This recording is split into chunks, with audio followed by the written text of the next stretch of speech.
नमस्कार, मैं सौरभ उपाध्याय। इस वक्त हम आजमगढ़ में अपने स्टूडियो में हैं। आज हमारे साथ खास बातचीत करने के लिए खास मेहमान हैं जो श्री धाम वृंदावन से पधारे हुए हैं। आजमगढ़ जनपद में उनकी श्रीमद् भागवत महापुराण कथा चल रही है। छोटी से उम्र में इन्होंने अपने धर्म को अपनाया। छोटी से उम्र में धर्म का प्रचार प्रसार करने के लिए निकल पड़े, जो आजमगढ़ ही नहीं, उत्तर प्रदेश ही नहीं, पूरे देश में ही नहीं, विदेशों के कोने कोने में श्रीमद् भागवत कथा का आयोजन कर लोगों को धर्म के प्रति प्रेरित कर रहे हैं, उत्साहित कर रहे हैं, धर्म से जोड़ रहे हैं, जिनका नाम है शिवानंद भाई जी महाराज, जो अंतर्राष्ट्रीय कथावाचक हैं। आप आजमगढ़ की धरती पर इस वक्त हमारे साथ हैं। आजमगढ़ की धरती तपोस्थली है, ऋषि मुनियों की धरती है। तो आपका सबसे पहले महाराज जी हमारे इस स्टूडियो में हार्दिक स्वागत, अभिनंदन और वंदन है। आजमगढ़ की तरफ से भी आपका बहुत बहुत स्वागत है। जय जय श्री राधे। जय श्री राधे। बहुत बहुत धन्यवाद। जितने भी नेशनल टेलीविजन न्यूज के जितने भी दर्शक हैं सभी को स्नेह भरा राधे राधे, हरे कृष्ण। महाराज जी, पहला सवाल बिना भूमिका का ले लेते हैं, क्योंकि समय का आपके पास अभाव रहता है, तो आपने समय को निकाला, तो इसलिए आपको एक बार पुनः ढेर सारी शुभकामनाओं के साथ बधाइयाँ। पहला सवाल है कि धर्म क्या है और धार्मिक व्यक्ति किसे कहते हैं? बहुत सुंदर प्रश्न है। मुझे लगता है आज इस प्रश्न को समझने की बहुत आवश्यकता है। देखिए, धार्मिक व्यक्ति होने का तात्पर्य यह नहीं है कि किसी के मस्तक पर टीका लगा है, किसी के गले में कंठी है, किसी के कलावा बंधा है, यहीं तक सीमित नहीं। ये धर्म के प्रतीक चिन्ह हैं, पर धार्मिक होने का कारण नहीं है। प्रतीक चिन्ह सभी धर्मों के अलग अलग हो सकते हैं। सनातन धर्म के अलग है, इस्लाम धर्म के अलग है। तो इससे यह नहीं सिद्ध होता कि व्यक्ति कोई धार्मिक है। धार्मिक होने के लिए सबसे पहले धर्म के 10 लक्षण हैं, उन लक्षणों को अपनाना पड़ता है। पहला लक्षण है धृति, क्षमा, दमोस्तेयम, शौचम, इंद्रिय निग्रह, धीर, विद्या, सतमक, क्रोधो, दशकम धर्म लक्षणा। पहला लक्षण है धृति। धृति का मतलब होता है धैर्य, पेशेंस। अगर आपके जीवन में पेशेंस है, आपके जीवन में धैर्य है, तो मेरी दृष्टि में मुझे लगता है अगर आप टीका नहीं भी लगाए हैं तो आप धर्मात्मा हैं। अगर आपके जीवन में सॉरी है, आप क्षमावान हैं जी, तो आप धर्मात्मा हैं। राम और रावण में इतना ही अंतर है। रावण टीका भी राम जी से बड़ा लगाता है, रावण पूजा भी राम जी से ज्यादा करता है, पर वो क्षमावान नहीं है। राम क्षमावान है। एक बार हनुमान नाटकम में प्रसंग आता है, रावण स्वयं राम जी से युद्ध करने चला गया। बीच में ही राम जी ने रावण का रथ तोड़ दिया, धनुष तोड़ दिया, मूर्छित कर दिया। धर्म तो कहता है कि मार दो शत्रु को, पर राम जी ने क्षमा कर दिया। रावण जब देखा कि राम ने मुझे युद्ध में क्षमा कर दिया, रात्रि में गया तो छत पर अकेले घूमने लगा। तो मंदोदरी आई, कहा क्या हुआ प्रभु, आप अकेले घूम रहे हैं? कहा दुनिया कहती शत्रु पुत्र भी हो तो राम जैसा, दुनिया कहती है कि पिता भी हो तो राम जैसा, भाई भी हो तो राम जैसा, पति भी हो तो राम जैसा, पर आज ये रावण कहता है शत्रु भी हो तो राम जैसा होना चाहिए। क्यों? उनके जीवन में क्षमावान है। रावण अधर्मी इसलिए है क्योंकि उसके अंदर क्षमा नहीं है। राम धर्मात्मा इसलिए क्योंकि क्षमा है। धृति, क्षमा, दमोस्तेयम, इंद्रियों का दमन। आज अगर कोई टीका लगाए और पराई बहन बेटी को कुदृष्टि से देखे तो कोई तात्पर्य है उसका टीका लगाने से? सोच इंद्रिय। चौथा लक्षण है पवित्रता, अंतःकरण की पवित्रता, बाह्य पवित्रता। आप टीका के साथ साथ, चंदन के साथ साथ आपका मन कितना शुद्ध है, डिपेंड आपके धार्मिक होने पर यह भी कहलाता है। धीर, विद्या, विद्या विद्वान हो, उसके साथ विवेकी हो। विवेक का तात्पर्य है कि ऐसा धर्म इससे कहीं किसी को नुकसान तो नहीं हो रहा है। मैं देख रहा हूँ कई लोग पूजा पाठ के चक्कर में बलि प्रथा देते हैं, तो ये कैसा धर्म है किसी जीव को मारना? वो भी तो हिंदू धर्म के साथ साथ सारे धर्मों में बलि प्रथा दी जाती है। हमारे हिंदू धर्म में बलि प्रथा एक भ्रम डाल दिया गया। बहुत सारी कथाएं ऐसी हैं जो झूठी फैलाई गई हमारे समाज में। हमारे यहाँ कहा गया कि अपने अंतर वासनाओं की बलि देना है आपको, न कि किसी जीव की बलि देना है। किसी जीव की बलि का माँ काली ने एक बार रक्त पिया। कब? जब रक्त बीज को मारा। तो उस समय रक्त बीज को एक वरदान था कि एक भी रक्त की बूंद नीचे गिरेगी तो 1000 रक्त बीज उत्पन्न हो जाएंगे। तो माँ काली ने उसका रक्त पी लिया। अब लोगों ने उसको सिद्धांत बना दिया, परंपरा में ले आए कि माँ काली तो खून ही पीती है। जैसे हनुमान जी को बेसन के लड्डू किसी ने चढ़ाए होंगे, हनुमान जी को अच्छे लगे, अब वो परंपरा में आ गए कि बेसन के लड्डू चढ़ेंगे। क्यों भाई, हनुमान जी को पनीर की पकौड़ी अच्छी नहीं लगेगी? क्या हनुमान जी हलवा नहीं खाएंगे? ऐसे ही माँ काली रक्तपान उन्होंने एक बार किया, वो उस समय संहार के रूप में, दुष्टों का संहार करने के लिए, तो दूसरे दुष्ट पैदा ना हो। तो इस समय तो संहार उनको करना नहीं है। तो ये सिद्धांत लोगों ने गलत तरीके से डाल दिए। तो तात्पर्य है विवेक के साथ धर्म किया जाए। भरत जी महाराज को कहा श्री विश्वामित्र जी ने कि आपके पिता ने वचन आपको दिया है, आज्ञा दी है कि राजगद्दी पर बैठो, तो पिता की आज्ञा का पालन करना धर्म है या अधर्म? आप बताएं। धर्म है। धर्म है शास्त्र की दृष्टि से। परशुराम जी ने अपने पिता की आज्ञा, पर श्री भरत जी महाराज कहते हैं, गुरु जी जिस धर्म को करने से अधर्म की जीत हो रही हो, अगर अभी मैं राजा बना नहीं हूं, मेरे पिताजी की मृत्यु हो गई, और ये बताइए गद्दी पर बैठने का विचार मेरा था, मेरे पिताजी का था या मंथरा का था? माताजी का था। मंथरा का था। तो मंथरा क्या है? अधर्म का स्वरूप है, क्योंकि वो कैकेयी को राम के खिलाफ निंदा करती, चुगली करती। जो निंदा चुगली ईर्ष्या करे वही अधार्मिक है। तो अगर मैं गद्दी पर बैठा तो पिता के विचारों की जीत नहीं होगी, जीत होगी मंथरा के विचारों की। इसलिए ऐसा कार्य जो लगे तो धर्म है पर उससे अधर्म हो रहा हो तो वह भी देख करके करना चाहिए। जो बुद्धिमत्ता के साथ विवेकी विद्वान होना चाहिए वह भी धर्म। धीर विद्या सत्यमक क्रोधो, जिसके जीवन में सत्य है, जो अक्रोधी है, बात बात पर क्रोध ना आए, अक्रोधी का तात्पर्य, तो वह व्यक्ति अगर इन 10 लक्षणों को अपनाता है, धीर विद्या सत्यमक क्रोधो दशकम धर्म लक्षणा, तो मेरी दृष्टि में अगर एक बार कलावा तो ऐसे पहनना चाहिए, टीका लगाना चाहिए। नहीं भी पहने हैं, नहीं भी टीका लगाए है, तो उसे यह नहीं कहा जा सकता कि व्यक्ति धार्मिक नहीं है। धार्मिक नहीं है। और धर्म क्या है? जो धारण किया जाए। धर धातु से धर्म बना है। वह वस्तु जो हम दूसरे के लिए सोचते हैं। एक झूठा भी चाहता है कि सामने वाला मुझसे सच बोले, एक बेईमान भी चाहता है कि सामने वाला ईमानदारी के साथ में रहे। जो हम स्वयं के लिए चाहते हैं, दूसरों से एक्सपेक्टेशन करते हैं, वह चीज़ें हम धारण करें। ऐसी धारणा, जिस धारणा से किसी का अहित न हो, वह नियम, वह आचरण धारण करना है धर्म कहलाता है। जो हम सात्विकी प्रवृत्ति के साथ में, समाज की सेवा के साथ में, समरसता के साथ में, हमारे शरीर से किसी का अहित ना हो, अगर ऐसे आचरण हैं तो हम धार्मिक हैं। और यही मंतव्यता, यही धारणा हमें धर्म से जोड़ती है और हमें इसी को हम धर्म कहते हैं। अभी आपने धर्म के 10 लक्षण बताए, 10 उपाय बताए या करना चाहिए। आपने एक बताया क्षमा।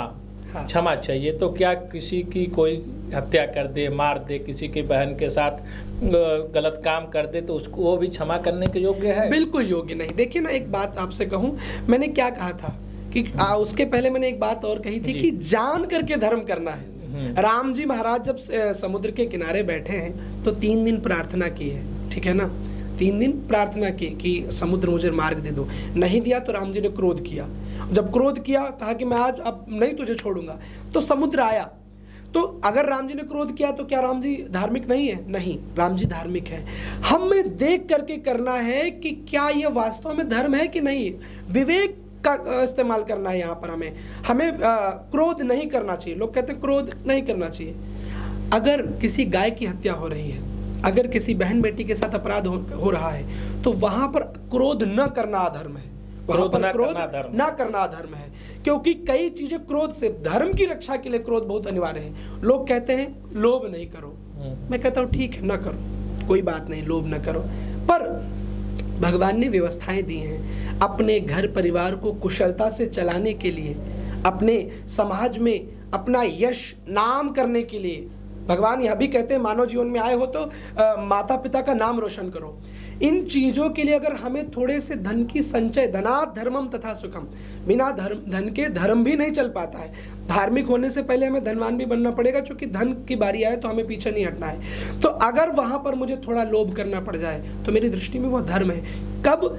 अच्छे कार्यों के लिए। मैं माला जब कर रहा हूँ, मैं सोच रहा हूँ 4 माला है, प्रभु जी आज 2 माला और बढ़ जाए, माला का लोभ है, तो ये धर्म है। मेरे पास मैं आश्रम बना रहा हूँ, 4 लाख रुपए किसी ने दिए, मैं सोचता हूँ बिहारी जी 2 लाख और आ जाएं। क्यों? क्योंकि आश्रम बनेगा तो उसमें निःशुल्क बच्चों की पढ़ाई होगी। ऐसी चीजें जिससे सदकार्य हो, ऐसा लोभ, वह लोभ भी धर्म कहलाता है। ऐसा लोभ जो दूसरों के हित के लिए कार्य करे, जो परहित के लिए कार्य करे, वह लोभ फिर धर्म कहलाता है। गुरु जी, एक सवाल मैं व्यक्तिगत आपसे ले लेना चाहता हूँ। छोटी सी आपकी उम्र है, अभी बातचीत में पता चला 24 साल की अवस्था आपकी है और 10 वर्ष से आप कथा बोल रहे हैं। तो आज के जो युवा पीढ़ी है इस धर्म से, इस व्यवसाय रूप से हट रही है, लेकिन आपको क्या लगा कि आपने श्रीमद् भागवत कथा का अध्ययन किया, आप श्रीमद् भागवत कथा से लोगों को जोड़ने का प्रयास कर रहे हैं, श्री कृष्ण और श्री राम चंद्र के पद चिन्हों पे चलने का प्रयास करें, क्योंकि अभी इस प्रथा में देखा जाए जो माहौल वातावरण इस वक्त चल रहा है, तो हमारे जो चाहे जाति के ब्राह्मण हो, चाहे कर्मकांड करने वाले हों, चाहे संस्कृत वाले हों, चाहे गुरुकुल वाले हों, वो पद्धति धीरे धीरे धीरे अपने बंद हो रही है। तो आपने इस रास्ते को क्यों अपनाया? क्योंकि कभी कभी हम लोग भी जाते हैं, ब्राह्मण समाज में जाते, तमाम लोग जाते हैं, तो लोग कहते हैं भैया पंडिताई करोले कौन फायदा, अपने लड़का पंडिताई कराए, उसको लोग आजकल हे दृष्टि से देखते हैं। मैं बहुत सुंदर प्रश्न है। पहली बात तो मैं 9 वर्ष की उम्र से कथा कर रहा हूँ। आजकल लोगों का मानसिकता है कि मॉडर्न युग चल रहा है, मॉडर्न युग में थोड़ा सा जीन्स फटी होनी चाहिए, थोड़ा टी शर्ट होनी चाहिए, थोड़ा रात में बार में, थोड़ा क्लब में डांस करना। मुझे नहीं लगता गुची प्राडा के बैग लेना, कपड़े लेना, ज़ारा के ड्रेसेस लेना। मुझे लगता है मॉडर्न शब्द जो इंग्लिश से बना है, इसका मतलब होता है नवीनीकरण, नया विचार। रात में जो क्लब में दारू पी रहा है, जो सुअर की कुत्ते की तरह पड़े हुआ, क्या उसके अंदर नया विचार आएगा? कभी नहीं आएगा। फटे हुए अमर्यादित वस्त्र अगर हमारी बहन बेटी पहन करके आएगी, क्या उसके अंदर सुंदर विचार आएगा? कभी।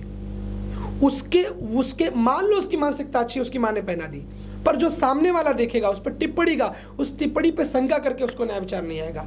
ब्रांडेड व्यक्ति गुची, प्राडा, क्लब और इससे मॉडर्न नहीं होता है। मॉडर्न व्यक्ति विचारों से होता है। आज दुनिया में सबसे ज्यादा राम मंदिर की चर्चा हुई, मुझे लगता है पूरे विश्व ने राम मंदिर के समय राम की चर्चा करी। वह राम जब जंगल गया तो उसने गुची, प्राडा के बैग नहीं लिए थे, उस राम ने जीन्स नहीं पहनी थी, लकड़ी के वस्त्र पहन करके गए और आचरण और संस्कृति को अपनाया। तो आज दुनिया का सबसे ब्रांडेड आदमी राम है। मुझे लगता है जिसके जीवन में आचरण की शुद्धता है। आज लोग, हम कहीं धोती पहन के चले जाते हैं तो लोग क्या करते हैं, ऐसे देखते हैं जैसे लगता है कि कोई मदारी आ गया हो, बहुत उतर के देखते हैं लोग पंडितों को। किस चीज को तुम, जिस देश की संस्कृति, मैं किसी की बात सुन रहा था संत की, कि किसी देश को बर्बाद करना, उसके 3 चीजें बेकार कर दो, भाषा, भोजन और संस्कृति। फटी जींस पहनना पश्चात संस्कृति है। उन्होंने सोचा भारत को विद्वता से नहीं हराया जा सकता है। इनके यहाँ विवेकानंद जैसे विद्वान है जो शून्य पर बोल करके अमेरिका में इतने सारे युवाओं को पीछे कर दिया। इनके यहाँ कालिदास, तुलसीदास जैसे विद्वान है। इनके यहाँ कृष्ण जैसा गीता देने वाला भगवान है, जिस गीता को पढ़कर बड़ी बड़ी मैनेजमेंट संस्थाएं अपने बच्चों को सिखा रही हैं। एक बहुत बड़े मैनेजमेंट के गुरु हुए, उनकी एक पुस्तक है, मुझे नाम नहीं याद रहा, 7 हैबिट्स। उन्होंने कहा मैंने 7 आदतें गीता से ली। उन्होंने कहा भारत को अगर परास्त करना है तो वह उसके विद्वता से, अध्ययन से नहीं हराया जा सकता। वहाँ के संस्कार खत्म करो, वहाँ का भोजन खत्म करो, तो आप वहाँ की भाषा, मैं आ रहा हूँ, वहाँ की भाषा खत्म करो। अब ये चीजें शुरू हो गई। अब जब समाज में अधर्म जब बढ़ जाता है तो ईश्वर धर्मवान लोगों को भी भेजता है। ईश्वर कहता है जाओ तुम समाज को बताओ जाकर के कि यह भी धर्म है, यह भी ब्रांड है, इसको भी ब्रांडेड कहते हैं। भगवान कभी भी इस दुनिया में कितना भी अधर्म आ जाए, इसका तात्पर्य यह नहीं कि धर्म नहीं जीवित है। उसी धर्म की प्रेरणा शायद मेरे अंदर भगवान ने डाली कि नहीं शिवानंद, तुम इसके लिए नहीं बने हो, तुम्हें लोगों को सनातनी बनाना है। तुम्हें जो भटके हुए, भूले हुए हैं, हर समय पर कोई ना कोई गुरु, कोई ना कोई। भगवान कैसे आते हैं? ऐसे फिल्मों में देखते हैं एकदम प्रकाश सा हुआ भगवान है, ऐसे नहीं आते कलिकाल में। भगवान किसी न किसी रूप में आते हैं, किसी न संत के रूप में, किसी शासक के रूप में, किसी राजा के रूप में, किसी भगवंत के रूप में। भगवान किसी न किसी वेशभूषा में प्रकट होते हैं, अब स्वतः स्वयं स्वरूप में नहीं आते हैं, जैसा कि आपको पता है 24 अवतार में। तो ऐसे ही भगवान अपने साधु संतों के द्वारा अधर्म को पराजित करवाने के लिए धर्म को आगे करते हैं। तो मुझे लगा कि मैं इसे अभिमान तो नहीं कहूँगा, पर श्री जी की कृपा कहूँगा कि मैं भगवान का सिलेक्टेड पर्सन हूँ जो मुझे धोती अच्छी लग रही, क्योंकि ये मेरी संस्कृति है, मेरा कल्चर है। आप संस्कृति और सभ्यता को जोड़ने के लिए बिल्कुल। लेकिन जब 9 वर्ष की अवस्था में आप इस तरह से श्रीमद् भागवत महापुराण राधे राधे जपते हुए आए, तो हम लोग भी गांव क्षेत्र से के ही रहने वाले, तो अगल बगल के लोगों का बड़ा कमेंट पास होता रहा होगा। बिल्कुल, तो भी आपके साथ हुआ होगा। देखिए हुआ है, जो कोई पागल है धन दौलत का, कोई पागल रुपया नारी का, सच्चा पागल तो वही है जो पागल है बाके बिहारी का। कमेंट मीरा पर भी किया, कमेंट सूर पर भी किया, कमेंट तुलसी पर भी किया, पर जो अपने मार्ग से नहीं भटके हैं। आज मीरा की कविताएं मुझे लगता है बड़े बड़े महाविद्यालयों में पढ़ाई जाती हैं। आज सूरदास की कविताएं मुझे लगता है बड़े बड़े, एक दिन कहा जाता था ये गंवार भाषा में लिख रहे हैं, क्या लिख दिया, हेरी सखी में तो दर्द दीवानी मेरो दर्द न जाने कोई, निस्दिन बरसत नैन हमारे, अपनी भाषा में लिखा। और वो भाषा आज उत्तर भारत में भी पढ़ाई जा रही है, आज दक्षिण भारत में भी पढ़ाई जा रही है। सूर तुलसी मीरा को सब जान रहे हैं। तो मुझे अगर यही फर्क पड़ने लगता तो मैं आज शायद आपके साथ इंटरव्यू नहीं दे रहा होता। तो धर्म पर जो चलता है, धर्म उसे स्वयं मजबूत करता है। धर्मो रक्षत रक्षता, अगर आप धर्म की रक्षा करेंगे तो धर्म आपकी स्वतः रक्षा करेगा। और इसी मार्ग का आज देन है कि मुझे लगता है एक आईएएस को एक राज्य जान सकता है, एक नेता को एक जिला जान सकता है। और बाकी बिहारी की ऐसी कृपा है, आप जैसे टीवी चैनल के माध्यम से आस्था संस्कार जितने सारे आज देश नहीं विदेश में लोग जानते हैं। तो मेरी ये मान्यता है कि कुछ तो लोग कहेंगे, लोगों का काम है कहना, छोड़ो बेकार की बातों को। तो लोगों के कहने आपका ये कहना कि धर्म के रास्ते को आपने अपनाया। हाँ। अगर पढ़ाई लिखाई किए होते, आईपीएस बने होते, आईएएस बने होते तो ढेर सारी व्यवस्थाओं में रहते, ग्लैमर में रहते, लेकिन प्रभु को अपनाया तो आज पूरे देश नहीं विदेशों में आपका आना जाना। देखिए ग्लैमर से मुझे याद है एक चीज और हम पूछना चाहेंगे, जैसे मैं आप बराबर आपके यूट्यूब चैनल पे देखता हूँ, आस्था चैनल पे देखता हूँ, संस्कार पे देखता हूँ, आप फ्लाइट की यात्रा भी करते हैं, तो प्रभु श्री कृष्ण कन्हैया को अपने साथ लिए रहते हैं, तो इनका क्या वजह है? मुझे लगता है कि वैसे तो ये कड़कड़ में है, जैसे हवा कड़कड़ में है, ठीक है ना, पर हमारा जब गाड़ी का टायर पंचर होता है तो मुझे उसे किसी वायु ठोसक यंत्र के पास ले जाना पड़ता है। ऐसे भगवान तो कड़कड़ में है, लेकिन मुझे भगवान की याद बनी रहे, इसके लिए मैं 24 घंटे अगर निहार पा रहा हूँ तो ये सौभाग्य की बात है। ये मेरी अपनी प्रीति है। मुझे लगता है मैं अगर एक पल भी दूर कर दूंगा तो कहीं इतनी माया, इतना आडंबर, इतनी अंधमय दुनिया है कि अगर एक क्षण भी भगवान से दूर हुआ कोई, तो फिर ये माया उसे छोड़ने वाली नहीं है, फिर ये उसे पकड़ के जकड़ लेगी और फिर उससे दूर हो जाएगा। इसलिए मैं भगवान को अपने से दूर करता ही नहीं हूँ, चाहे प्रतीकात्मक रूप से हो, साथ लेके चलते हैं, साथ में ही रखता हूँ, क्योंकि ये है तो मैं हूँ। और मैंने कई बार देखा, बड़े बड़े एक्सीडेंट हुए, गाड़ी में हम बैठे रहे, तो ये जब तक रहे तब तक एक बार इनके हाथ में खरोच भी आ गई, पर मेरे नहीं आई। ये सत्य घटना है, आप देख रहे होंगे यहाँ पर। तो गाड़ी का एक्सीडेंट हुआ, तो मुझे लगता है ये है तो मैं सुरक्षित हूँ, बस मेरी ये धारणा, इसलिए मैं रखता हूँ साथ। ये आपके प्रभु हैं, भगवान हैं, आपके रक्षा करने वाले। इनके बिना मैं रह नहीं सकता जी। ये मेरे आराध्य है, तो इसलिए मैं नहीं तो ये नहीं तो मैं नहीं जी। चलिए एक चीज़ है, बातों बातों में आ गई ग्लैमर की दुनिया जी। तो जैसे कि महाभारत में, रामायण में, श्रीमद् भागवत महापुराण कथा जो आप जन जन तक पहुंचा रहे हैं, लोगों को जोड़ रहे हैं, उसमें गुरु जी कहा गया ग्लैमर से दूर रहो। तमाम अंतर्राष्ट्रीय कथावाचक के कथाओं को हम लोग सुनते हैं, देखते हैं, तमाम लोग समाज में हम लोग घूमते हैं, बातचीत होती है तो लोग कहते हैं कि बाबा लोग तो देसी भाषा में कहते हैं, आजमगढ़ की भाषा में, कि बाबा लोग कहें न क्रोध मत करा, लोभ मत करा, लेकिन जब कथा कहावे जा तो इतना बड़ा का पैसा सुना दिए कि सक्षम नहीं है। तो इस पे क्या कहना चाहेंगे आप? देखिए सबसे पहली बात हम ग्लैमर की कर लेते हैं कि ब्याज जी आज बड़े ग्लैमर में रहते हैं, रहना चाहिए भाई, मैं उसका उपासक हूँ। मैं कोई, पहली बात तो कथावाचक और संत, इन दोनों में बहुत अंतर है। कथावाचक एक धर्म प्रचारक है, मोटिवेशनल स्पीकर है, पुराणों का ज्ञाता है, उसका प्रचार करता है। लोग ये भूल कर देते हैं कि कथावाचक बाबा है, कथावाचक संत है। संत का तात्पर्य जो छिप गया, जो छप गया वो संत नहीं है, छिप गया जो छिप गया वो संत है। संत का तात्पर्य यह है जिसने भगवत प्राप्ति कर ली। मैं सदमार्ग पर दिखा रहा हूँ, कथावाचक सदमार्ग पर भगवान प्रकट नहीं करा रहे हैं, सदमार्ग को जोड़ रहे हैं। जैसे, और दूसरी बात कि आपने कहा कि ग्लैमर, तो जब मेरा हीरो इतना सुंदर है, जिस फिल्म को मैं देख रहा हूँ भागवत, अगर मैं आधुनिक उदाहरण दूं तो भागवत कथा का हीरो कौन है? कन्हैया है। जब वो इतना सुंदर है, ब्रज में कहते कृष्ण लला यदि होते लली तो गले कट जाते करोड़न के। ठाकुर जी छोराते छोरी होते ना, हजारों केस पेंडिंग में चल रहे होते हैं, तो उसका साइड रोल भी सुंदर होना चाहिए। और मुझे लगता है प्रेमी वही अच्छा है जो अपने प्रियतम के सामने सज धज के रहे, दुख भी आए तो प्रकट ना होने दे। हमेशा भगवान के सामने रोनी सी सूरत, रोते हुए, चिल्लाते हुए, फटे कपड़े, हे ठाकुर जी ये दे दो, वो दे दो। भगवान भी ऊब जाता होगा, यार दिन भर मांगते ही हो क्या, जानता वो सब है, तुम सुंदर बन के जा ठाकुर जी, मौत मस्त है, मौज है तुम्हारी चकाचक, देखो सुंदर ब्रांडेड कुर्ता पहन रखा बिहारी जी। भगवान भी कह रहा है देखो मेरे सामने मुझे खुश करने के लिए कह रहा है, अंदर से दुखी है, चलो मैं इसको सचमुच खुश कर दूं। तो मेरा हीरो सुंदर है, इसलिए मुझे नहीं लगता कि कथावाचकों को अगर, और पहले भी राजर्षि हुआ करते थे, वशिष्ठ जी पुष्पक विमान में जा रहे हैं, विश्वामित्र राजर्षि हैं, तो राजर्षियों का एक स्थान हुआ करता था तो राजा के बगल में, तो आज के भी जो अंतर्राष्ट्रीय कथावाचक है, मेरे दृष्टि में राजऋषि हैं, अगर हम उसके नाम को गा रहे हैं और वो सुविधाएं दे रहा तो हर्ज ही क्या है। और सुंदर पहने हम तो हमें कोई और दे, जानते और सुंदर पहने, खरीद के नहीं पहनते, कोई दे देता है, खरीद के नहीं पहनते। अब दान कर रहा है कोई तो दे रहा है, तो बिहारी जी का अब वो भी दान भी क्यों मिल रहा है, ये भी तो पूछिए ना। दान वो नहीं दे रहा, आजकल 2 रुपया किसी कोई ना दे, बिहारी जी जाके उसको बुलवा, उसके मन में व्यक्तिगत बैठाते हैं कि नहीं नहीं ये मेरा वाला है, इसको सुंदर बना के रखना है। आपके कहने का ये मतलब कि आपके प्रभु श्री कृष्ण कन्हैया जी, राम जी अच्छे हैं, सुंदर हैं, बिल्कुल कलयुग से नहीं सतयुग से हैं, सतयुग से सुंदर। तो इसलिए कथावाचकों को, ब्राह्मणों को, पंडितों को, महंतों को भी उसी तरह सुंदर रहना चाहिए। मुझे लगता है वैराग्य का तात्पर्य यह नहीं कि घर छोड़ के जंगल चले जाओ।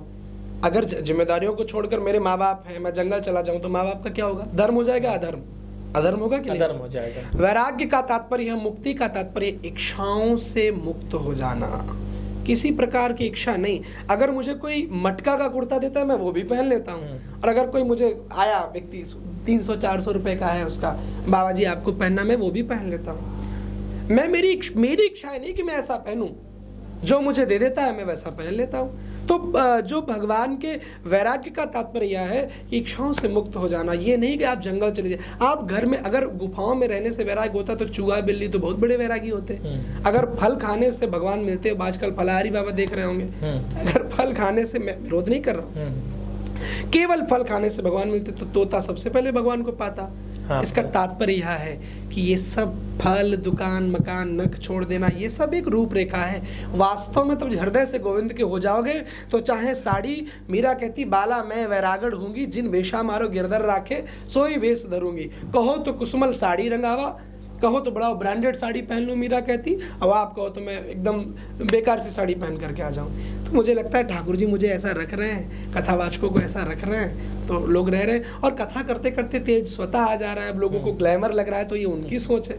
मुझे लगता है भगवान से जो जुड़ेगा तो चमकेगा तो जरूर। गुरु जी एक चीज़ और है, जिस तरह आप लोग लगातार धर्म का प्रचार कर रहे हैं, उसी तरह सनातन का विरोध तमाम हिंदू होते हुए, सनातनी होते हुए भी लोग हिंदू धर्म का विरोध करते हैं, तमाम टीका टिप्पणियां करते हैं। अभी पूर्व में समाजवादी पार्टी के बड़े नेता रहे, इस समय समाजवादी पार्टी से हटके स्वामी प्रसाद मौर्य जी, उन्होंने राम को पाखंड बताया, रामचरितमानस को पाखंड बताया, तो उस पर क्या कहना चाहेंगे आप? देखिए, जब तक अधर्मी नहीं होंगे तब तक धर्म को पहचानेगा कौन? जब तक कोई टिप्पणियां नहीं होगी हमें जानेगा कौन? सबसे पहली बात तो ये आज की बात नहीं है, बहुत पहले से चली आ रही।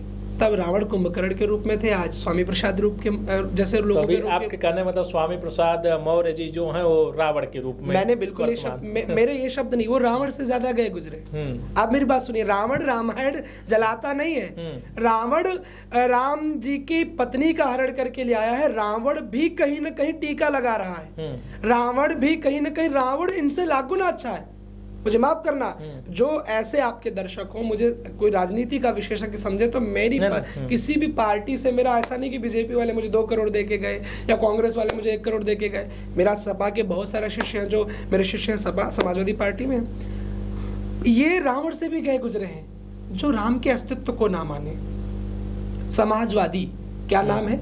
समाजवादी। समाज को जो एकजुट करे, ये किसने सिखाया? ये राम ने सिखाया। राजनीति कैसी होनी चाहिए? भगवान राम जंगल इसलिए नहीं गए कि रावण को मारना है, रावण को मारते तो चतुरंगड़ी सेना लेकर के जाते, मारकर चले आए। राजा राम क्षत्रिय है तो शबरी, आज की भाषा में कहा जाए तो एक शेड्यूल कास्ट, क्षत्रिय राम शबरी को गले लगाने के लिए जंगल गया है। माँ, ये धर्म है, ये समाज सेवा है, ये राजनीति है, इसे कहते हैं। गद्दी पर बैठने के पहले राम 14 वर्ष यह देखने गए किसको हमारी जरूरत है, किसको हमारी आवश्यकता है। उन राम को छोटी सी राजनीति करने वाले आप झुठला रहे हैं, तो मुझे लगता है रावण से गए गुजरे हैं।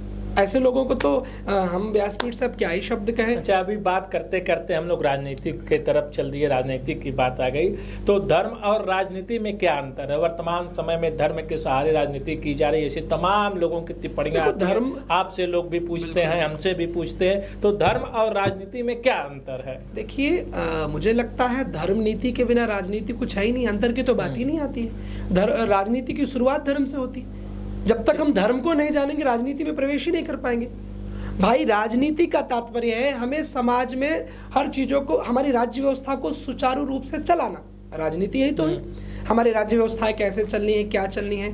तो वह बिना धर्म के जाने आपको नहीं हो सकता है, और उसके लिए आपको बेहतर धर्म का पालन करना पड़ेगा, जो आदि हो, जो सनातन हो, जो प्राचीन हो।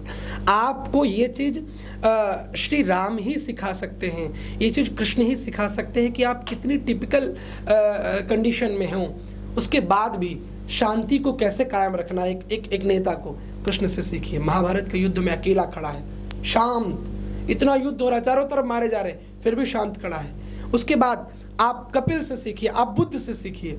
तो बिना धर्म के राजनीति की कोई अस्तित्व नहीं है, इसलिए अंतर की बात यहाँ पर नहीं आती है। लेकिन गुरुजी, धर्म हर जाति हर वर्गों को जोड़ता है, लेकिन राजनीति और कुछ पार्टियां ऐसे हों जो व्यक्तिगत विशेष तौर पे जातिवाद की तरफ अग्रसारित हैं, जातिवाद के सहारे अपने आप को, जैसे आपने कहा राजा राम थे, राजा थे, अब वही राजा मुख्यमंत्री के रूप में ले लिया जाए, तो जाति के सहारे उस कुर्सी तक पहुंचना चाहते हैं। बिल्कुल ये गलत, मैं इसका विरोध करूंगा कि जाति के सहारे नहीं चलना चाहिए। राजा का तात्पर्य है हमारे लिए सभी समान है, राजा का तात्पर्य हमारे लिए सभी समान है, किंतु अगर दोषी है कोई, अगर कोई दोषी है तो फिर वो समान नहीं है। पहले भी ये नियम रहा है, आज मैं देख रहा हूं, मुझे नहीं कहना चाहिए, विशेष धर्म वर्ग के लोग, आप कहीं पर रेप केसेस आ रहे हैं, दुष्कर्म आ रहे हैं, आप उसमें नाम उठा के देख लीजिए, अधिकांश विशेष धर्म के लोग नजर आएंगे।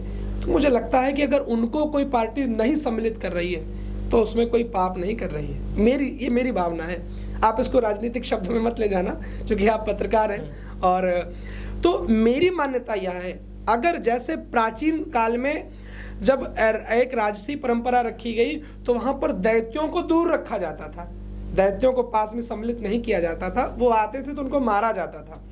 तो अगर आप किसी पार्टी को इशारा कर रहे हो, अब चूंकि आप भी कहीं ना कहीं इशारा कर रहे हो और मैं भी किसी पार्टी की बात कर रहा हूँ कि कोई विशेष जाति को लेकर चल रही, किसी जाति का साथ नहीं दे रही है, तो मुझे लगता है वो बुरा नहीं कर रहे, क्योंकि पहले भी दैत्यों को दूर रखा जाता था और आज भी। हाँ, मैं सबको गले लगाता हूँ, दैत्यों को भी गले लगाया गया, प्रहलाद को गले लगाया है। आज कोई लोग कहे कि कोई पार्टी मुसलमानों को नहीं मानती, तो बिल्कुल मानेगी। अब्दुल हमीद बन के आएगा तो उसको मानेगी, स्वीकारेगी। अब्दुल कलाम बन के आएगा तो उसको स्वीकारेगी।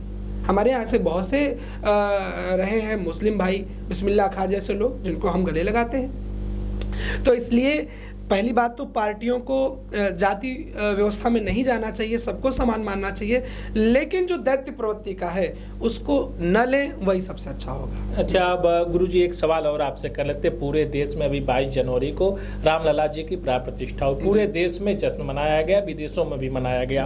लेकिन तमाम आप लोग गए हुए, तमाम शंकराचार्य, साधु, संत, महात्मा, तमाम लोग गए हुए थे, लेकिन कुछ लोगों का तमाम सोशल मीडिया पे कमेंट आ रहा था कि राम जी की मंदिर की स्थापना करोड़ों रुपए लगा के कराई जा रही है, यही अस्पताल बनता, यही चिकित्सालय बनता, स्वास्थ्य व्यवस्थाओं को सुधारता, गरीबों के लिए आवास बनता, तो उस पर क्या कहना चाहेंगे आप? बिल्कुल, उस पर यही कहना चाहेंगे।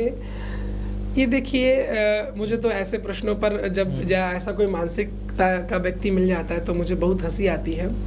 पहली बात तो राम हमारे देश का अस्तित्व है, राम से ये देश जाना जाता है, कृष्ण से ये देश जाना जाता है। जिस देश का स्तंभ और अस्तित्व चमकदार नहीं होगा फिर उसकी क्या वैल्यू? पहली बात तो ये। दूसरी बात, लोग कहते हैं इसमें करोड़ों खर्च, वही पैसे अस्पताल में लगा दिए जाते हैं। आपका पिता बीमार हो, पड़ोसी का भी पिता बीमार हो, अब आप कहिए कि पिता को कैंसर है तो वही थोड़ा सा डॉक्टर बता दे कि बचने वाला नहीं, फिर भी आप लगाते हैं। आप कहते हैं नहीं पिताजी को कैंसर है, बचेंगे नहीं, तो यही पैसा हम लाओ, उन पर मत लगाएं, इनको डाल दें अलग, पड़ोसी पर लगा दें। आप क्यों नहीं लगाते? चूंकि वो अपना है। राम मेरे अपने हैं, राम हमारे मर्यादा हैं, हम राम से हमारी पहचान है, राम से हमारा धर्म है। और धर्म सदैव लोग कहते हैं धर्म क्या खाने को देगा, धर्म ही खाने देगा। आज राम मंदिर के किनारे चले जाइए, कितने हजारों लोगों की दुकानें हैं, जो गैर हिंदू हैं उनकी दुकानें चल रही हैं। राम मंदिर बनने से एक किसको किसको क्या मिला? देखिए, केवल करोड़ों रुपए राम जी थोड़ी ना खा गए, क्या किसको मिल रहा है मंदिर बनने से? पत्थर वाले को क्या मिला? उसको सहयोग मिला, रोजगार मिला। उसमें जो कारीगर रहे उनको रोजगार मिला, जिसने मूर्ति बनाई रोजगार मिला, जो वहाँ पर फूल लेके जाता है माली को रोजगार मिला, जो वहाँ पर चंदन इत्यादि बेचता है एक व्यापारी को रोजगार मिला। वहाँ पर छोटे छोटे होटल, कई लोगों ने अपने कमरे को होटल बना दिया, वहाँ पर उन गरीब तबके को लोगों को रोजगार मिला। यहाँ तक कि चाट वाले, पानी पूरी वाले, ऐसे हर छोटे से छोटी बड़ी चीज को रोजगार मिला। वो सिर्फ तब संभव हो पाया जब अयोध्या में राम मंदिर बना है, तब संभव। जब तक कोई प्रारूप नहीं होगा तब तक हम किसी स्केल पर कुछ मदद नहीं कर सकते हैं। मदद करने के लिए भी मुझे एक सेंटर पॉइंट तो चाहिए ना। आपके कहने का मतलब कि राम मर्यादा पुरुषोत्तम राजा राम जो लोग टिप्पणी कर रहे हैं, राम हर जाति हर वर्ग हर धर्म को जोड़ रहे हैं। आप देखिए ना, उनके व्यवसाय को बढ़ा रहे हैं। उनके व्यवसाय, राम जी अभी तक टेंट में जब राम जी थे तब 4 लाख लोग नहीं पहुंच गए, तब 20 लाख लोग नहीं पहुंच गए। आज ही क्यों जा रहे हैं? क्योंकि जब राम, लोगों ने देखा हमारा राम आ गया है, लोगों के मन में लगा मेरा राम अब मेरे वास्तविक राजा राम के रूप में आया है। एक के लिए कम शब्दों में कहना कि वो टिप्पणी करते करते माथा फोड़ ले, हम इससे सुंदर मथुरा में मंदिर बनाएंगे बहुत जल्दी, और आप आइए, आपका मथुरा में विश्वास है। आप मथुरा की बात कर दिए, मथुरा सिर्फ वृंदावन धाम के ही रहने वाले हैं। अभी राजनीतिक बात कर रहे हैं, चूंकि चुनाव की भी परिवेश शुरू हो गया है, तो भारतीय जनता पार्टी को ही श्रेय जाता है राम मंदिर का। वो कहते हैं हमने तो अभी राम मंदिर झांकी, मथुरा और काशी बाकी है। क्या जो साधु समाज है, संत समाज है, कथावाचक समाज है, वो भारतीय जनता पार्टी के साथ है? नहीं, बिल्कुल मैं ये नहीं कहूंगा कि मैं भारतीय जनता पार्टी के साथ हूँ। जो राम के साथ मैं उसके साथ हूँ, जो कृष्ण के साथ मैं उसके, चूंकि मैं कुछ होने से पहले सनातनी हूँ। मेरा व्यक्तिगत स्वार्थ है सनातन धर्म को आगे बढ़ाना। जो सनातन का है मैं उसके साथ में हूँ। मैं किसी पार्टी का नाम नहीं लूंगा। आप अदर पार्टी कोई भी, मैं अगर समाजवादी पार्टी मंदिर कल जाकर के मथुरा में मंदिर बना दे, मैं समाजवादी पार्टी का सपोर्टर हूँ। कांग्रेस आ जाए काशी में मंदिर बना दे, मैं कांग्रेस का समर्थक हूँ। मैं धर्मवाद का समर्थक हूँ। मैं किसी जो धर्म का प्रचार करे, क्योंकि ये हिंदुस्तान है। ये क्या है? हिंदुस्तान। ये क्या है? भारत। यहाँ पर 24 अवतार राम जी के हुए। वास्तविक देखा जाए तो ये हिंदुओं का मुख्य केंद्र है, और जो हिंदुओं के केंद्र को लेकर के चलेगा, ये समाज उसी के साथ चलेगा। आप सोचिए, आप अधार्मिक हो, आप रामायण जलवाएं, आप गीता जलवाएं, आप टिप्पणियां करें, आप सबके साथ सबके विकास के चक्कर में हमारी महाभारत, हमारे गीता जैसे ग्रंथों का अपमान करवाएं, तो हम आपके साथ अपने निजी स्वार्थ में कुछ तबके के वोटर समय मिल जाए, कुछ ऐसे वोटर जो एक स्केल हमारी हो जाए, तो मुझे नहीं लगता मैं उनका साथ दे पाऊंगा, कभी भी नहीं दे पाऊंगा। जो राम का है। ये तो बातचीत हो गई, धर्म पे बात हो गई, अध्यात्म पे बात हो गई, राजनीति पे बात हो। आपकी कई भजनें बहुत प्रचलित है, हम लोग फेसबुक पे यूट्यूब पे देखते हैं। तो हमारे नेशनल टीवी न्यूज के दर्शकों के लिए 4 लाइन गुनगुना के हम लोग वाणी को विराम लेते हैं। राम जैसा नगीना नहीं सारे जग की बजरिया में, हो राम जैसा नगीना नहीं सारे जग की बजरिया में, ओ नील मणि जड़ाऊंगी अपनी श्यामल चदरिया में, ओ नील मणि जड़ाऊंगी अपने मन की मुदरिया में। गुरुजी, आज आपने हमारे स्टूडियो में आया आजमगढ़ की सरजमी पर। आजमगढ़ के बारे में थोड़ा सा 2 मिनट का आपको जिक्र कर दें। आजमगढ़ तपोस्थली रही है, ऋषि मुनियों की धरती रही। यहाँ दत्तात्रेय जी, चंद्रमा ऋषि जी, दुर्वासा ऋषि जी की तपोस्थली है। आजमगढ़ के निजामबाद में जो ब्लैक पाटरी, आप विदेशों में कथा बोलने जाते हैं वहाँ भी मिल जाएगी। यहाँ हरिऔध सिंह उपाध्याय जी, राहुल संस्कृतान जैसे जी लोग रहे। तो इस धरा पे हम आजमगढ़ के तरफ से और अपने नेशनल टीवी न्यूज परिवार की तरफ से आपका हार्दिक स्वागत अभिनंदन करते हैं, और ईश्वर से भी प्रार्थना करते हैं, चूँकि आपने भी हमको धर्म का भी ज्ञान दिया, तो फिर हमारी और आपकी मुलाकात होती रहे। तमाम चीज़ों को जो हमारे लोग हैं, हमारे दर्शक हैं, उनको पहुंचाने का प्रयास करें। जय जय श्री राधे, जय श्री कृष्ण। जितने भी नेशनल टीवी न्यूज के दर्शक हैं, हम जल्दी आप सबसे मिलेंगे सौरभ जी के साथ। हरे कृष्ण हरे राम। और किसी का सवाल कुछ रह जाएगा तो आप लोग कमेंट करिएगा, उसमें जवाब मिलता रहेगा। नमस्कार।